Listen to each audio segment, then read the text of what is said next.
మొన్న ఈ డాక్టర్ ఉమర్ అనేటటువంటి వాడు తను చస్తూ 13 మంది ప్రాణాలు తీసి 40 మందికి గాయాల పాలవడానికి కారణమైంది.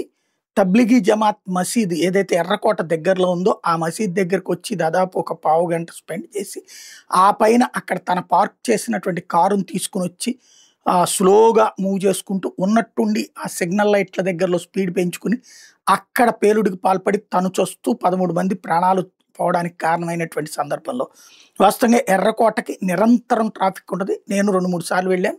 చాందినీ చౌక్ ఉంటుంది. అందులోనే ఒకప్పుడు అక్బర్ గూడా అమ్మాయి వేషంలో ఆడవాళ్ళకి సంబంధించినవి కొనుక్కోవడానికి, వాళ్ళని కలవడానికి వెళ్ళేవాడని చెప్పేవాళ్ళు.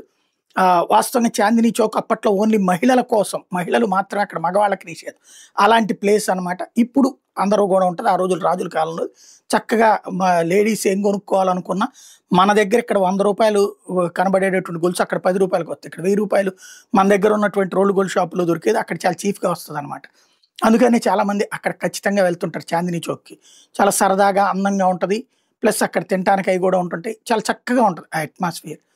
అక్కడికి విపరీతంగా పర్యాటకులు వెళ్తుంటారు. ఈ ఇన్సిడెంట్ తర్వాత ఆ ప్రాంతం అంతా క్లోజ్ చేశారు. ఇప్పుడు ఎర్రకోట దగ్గరికి సందర్శకులను అనుమతిస్తున్నారు. చాందినీ చౌక్‌కి గూడా అనుమతిస్తున్నారు.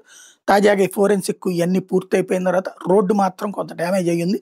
పై సెట్ చేశారు. పూర్తి స్థాయిలో సెట్ చేయాల్సుంది.